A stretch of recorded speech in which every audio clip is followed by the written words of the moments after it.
Well, first of all, Daryl, welcome back to Czechia, because you have been in this country before when you represented Team Canada at the U18 Worlds. You took home a silver medal there. What is it like to return here? Does it feel full circle? Yeah, it definitely feels full circle. When I came here, I think it was grade 12, Troy was actually our head coach, so that's kind of funny that, full circle, come back. Now I'm on the senior national team, but yeah, we were in Zlin.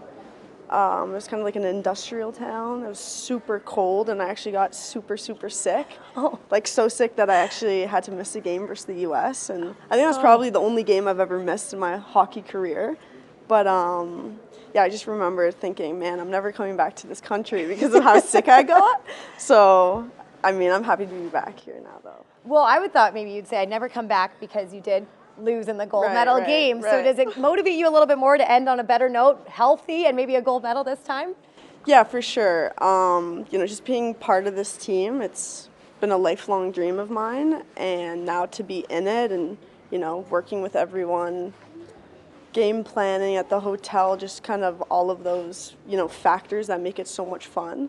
I'm, of course, happy to be here, but I want to make an impact and help this team win a gold medal. You are one of the new faces on Team Canada this year. You talk about making an impact. You definitely have been able to do that so far. Do you feel a lot of pressure as the young gun coming in? Not really. I think, of course, my reputation is being a scorer, so there's the pressure to put the puck in the net, but I think I put the most pressure on myself rather than like the external noise, because I'm pretty good now at kind of muting all of that.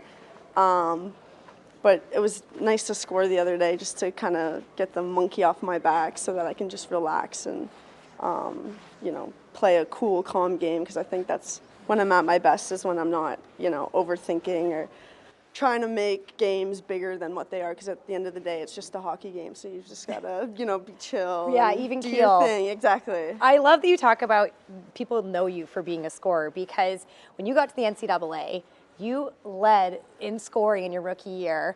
You won the Patty Kazmaier Award, the first time ever for it to go to a rookie. What did you remember about that year? It was a super, super fun year. Obviously, being from Toronto, going to Boston was honestly a little bit of a culture shock, joining all of these Americans who I thought would be so similar to me. But it's funny how there's actually a lot of differences between Canadians and Americans. So, and just kind of the class differences, underclassmen, upperclassmen, that was something I had to adjust to, because they really take that seriously. And, coming in as a freshman, I had to kind of, know my place and whatnot, but they were super welcoming, and it was a super fun year, and things went well, for me, but well, it probably helped that you were a rookie and doing so well. They probably accepted you pretty fast there. Yeah. You did go on, though, to transfer to Wisconsin. Can you talk about that decision? Yeah, I mean, my first year at BC was great. My second year, I'd say with the experience of the first year and then kind of looking at the NCAA through a new lens, which I didn't really have growing up in Canada. I didn't know much, honestly, about women's NCAA hockey. So I kind of struggled the second year a little bit, fell out of love with hockey. And then, when you fall out of love with something that you love so much, you realize how other parts of your life, they're just not the same. So I really struggled that second year. And then I, had discussions with my family about transferring. And at the time, transferring wasn't really a thing. It was really uncommon, but I just realized, if I'm not happy in the place where I'm at, then, you need to make a tough decision. You need to go somewhere else to develop, fall back in love with the game, grow as a person. So I ended up at Wisconsin, and, it was probably the best decision I ever made. Do you remember a moment where you fell back in love with hockey? Yeah, at Wisconsin, it really felt like joining an NHL team, the way that they, took practice so seriously. It was all so professional. Of course, Mark Johnson leads the program there, and he's a legend, Miracle on Ice legend. So, and I loved that movie growing up, so to be coached by him was super cool. But yeah, I grew so much, and, my best friends are from Wisconsin, so I'm just really grateful that, I ended up there. And then, tomorrow, Jackie Crum, who was the offensive coach, she's actually coming to town to watch our game versus the U.S., so I'm super excited. Oh, that's so fun. Do you quote Miracle on Ice at all? I'd say maybe the biggest one is just like, again, when they have to, do the suicide, so... Yeah. I love that. And then in 2021, you were a champion with Wisconsin. You scored the overtime winner. How big was that moment? Yeah, it was huge. That was a real full circle moment because obviously, starting at Boston College, struggling a bit. My second year, really wanting to win a championship. That was probably the main factor for transferring was, wasn't super happy, but I love winning and I saw myself winning at Wisconsin. Obviously, such an incredible program with a track history of winning. So to be able to, help Wisconsin win a national championship was a dream come true. Well, let's back it up to even just your childhood, because you grew up in Toronto, one of the biggest sports cities for hockey in Canada. Where did your love for the game start? I would say, I grew up in the Kingsway. And all of the kids in that neighborhood play hockey. Like, it's so deeply ingrained into the culture of the community in Toronto, like you said. So I have an older brother named Jackson, and he played hockey. And then just naturally, I wanted to do what he did. I wanted to do what all the other kids did. So I actually joined his house league team.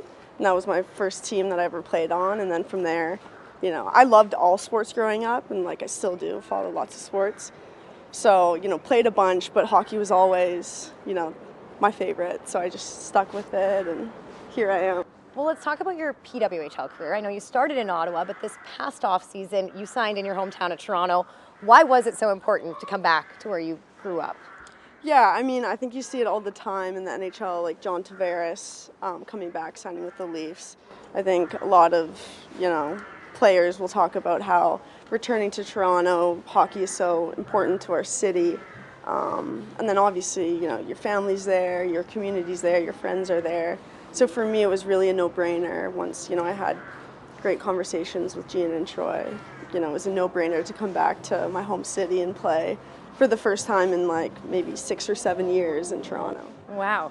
And too, I know you took to your social media and shared pictures from your childhood saying, I wish I could go back and tell this little girl someday she'd get to play for her hometown team. So I'm curious, if you could go back, what was one thing you would tell your younger self? Wow. I want to tell her that the Toronto Scepters will be a possibility in the future. Younger me, there was no pro women's hockey league that I looked up to or aspired to play for. It was always the Maple Leafs, and I knew that was a delusional dream, but I would just tell her to look forward to playing for the Scepters, and it might be a little bit rocky until you get there at points, but it'll all be worth it. And the PWHL is so incredible that young girls can now aspire to play for it, and they don't have to think about working a second job or things like that were common for us, till this point. I think something else that was common was women's hockey only getting the spotlight every 4 years at the Olympics, but I will bring that up because next year is an Olympic year. Do you have your sights set on that? Yeah, for sure. I think ever since I was a little kid, like you said, the Olympics was the only time women's hockey got the spotlight, so naturally, that was the major dream, and, of course it still is, but for it to be a real possibility right now is really exciting, and I'm just going to keep working as hard as I can to, hopefully secure a spot on that team. So what is it like playing alongside Sarah Nurse and Sarah Fillier at these championships? Yeah, it's awesome. We've played 2 games together now, and I think every period we're just getting more comfortable with each other.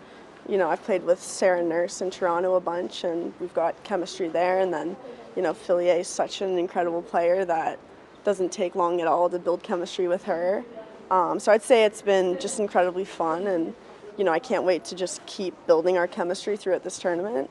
And the last thing I'll say is they're obviously incredible players, but they're also such nice people that versus Finland I was a bit nervous, and I wasn't really expecting to be nervous, but I was, and the way that they were able to kind of calm me down and help me get in the zone. Yeah, exactly. It was so nice, and they're just great people, so I feel lucky to play with them because they're incredible, but just be around them. And how much would it mean to you to go home with a gold, especially with these teammates that you're building such great rapport with?